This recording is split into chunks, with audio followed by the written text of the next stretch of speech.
Making a call to the emergency services can be an incredibly stressful experience, but it can be especially difficult if you live with dementia.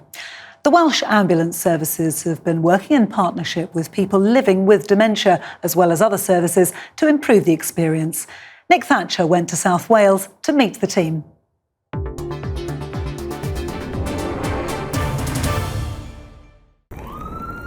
For people living with dementia, using an ambulance, whether it's for an emergency or a planned trip, can often be a stressful experience.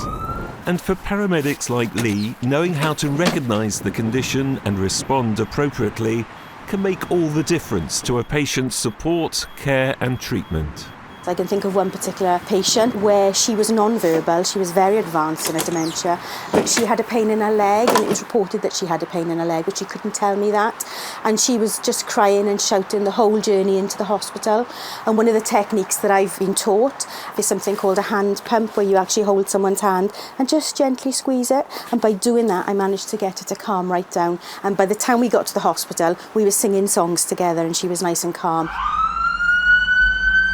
It's training like this that the Welsh Ambulance Services NHS Trust is rolling out to all its staff to raise awareness of dementia and ensure the needs of people living with the condition are met.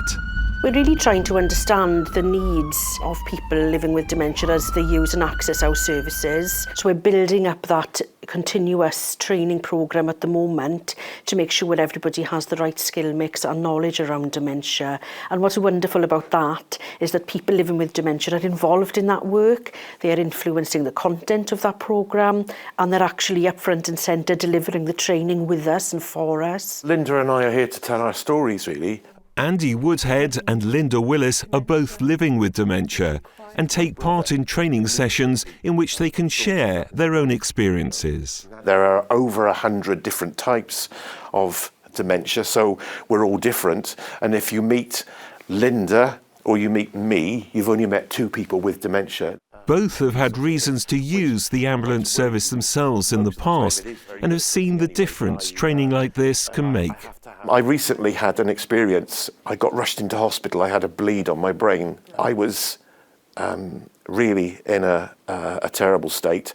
And the paramedics that came to the house had obviously received some good training from an initiative like this, and were immediately able to calm me down in a way that my family weren't able to. People affected by dementia often identify telephone services to be stressful and difficult to use. So it's another key focus of the training given to staff here. And as well as being involved with the training, people living with dementia are invited into environments like this one, the Clinical Contact Centre, where they can see how their calls are taken, assessed and provided with an appropriate response. Groups have also visited ambulance stations to give their opinion on how dementia-friendly they find the vehicles, equipment and uniforms. We've also encouraged them to come into our quality committee. They've come into our trust board committees, and they've explained to our trust board exactly what it's like to live with dementia. And it's really great to hear their experiences, and it makes us very committed to make our services even better for them. Funding from the Welsh Government has helped make much of this work a reality, and the Trust also consults with carers, families and other health and social care partners to help inform its strategy. For Linda, playing a key role in the project has made her feel valued and listened to. It's given me such a boost, such a confident boost. I can't praise the ambulance service enough. They actually listen to what people with dementia want from the service, what they need from the service, and they've delivered it, and that means so much.